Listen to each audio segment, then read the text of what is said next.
Depuis 1 an et demi, la supply chain mondialisée a montré un risque élevé de rupture d'approvisionnement.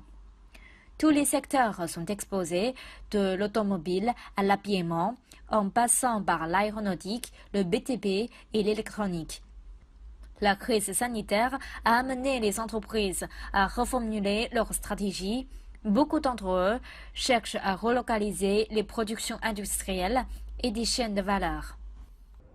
Donc dans le scénario actuel, ce que je pense, c'est qu'il y aura probablement un certain nombre d'entreprises en fait, qui vont chercher à faire ce qu'on appelle du double sourcing, donc à ajouter une source d'approvisionnement en plus de la Chine pour mieux sécuriser leur supply chain et pouvoir garantir à leurs clients en fait, une fabrication additionnelle en dehors de la Chine au cas où. Ce qui me paraît d'ailleurs quelque chose de normal. Hein. Covid ou pas Covid, bon, c'est une approche qui est très saine. Pourtant, les changements en matière de fournisseurs pourraient être une décision lourde. Vécu pendant une dizaine d'années en Chine, Jean-Yves Laguillet pense que la Chine conserve un rôle stratégique et reste la chaîne d'approvisionnement la plus résiliente dans le monde. Et je ne vois aucun autre endroit dans le monde en fait, où une telle supply chain a été développée.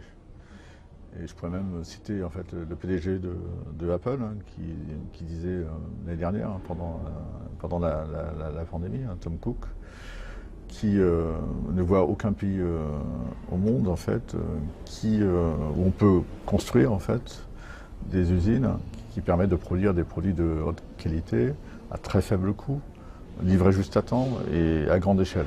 Donc c'est vraiment un écosystème qui est unique aujourd'hui en Chine, extrêmement efficace. Et donc, avant d'installer de nouvelles usines en Europe ou en Amérique, il faut vraiment y réfléchir, parce que cela signifierait qu'il faudrait faire des investissements extrêmement importants dans ces pays, mettre en place des chaînes d'approvisionnement importantes. Et le plus important pour moi, c'est de former, en fait, hein, former un nouveau management, former une manœuvre. Et ça, c'est un investissement compliqué, qui prend du temps, qui nécessite de l'argent. Les difficultés d'approvisionnement atteignent un niveau historiquement élevé dans l'industrie.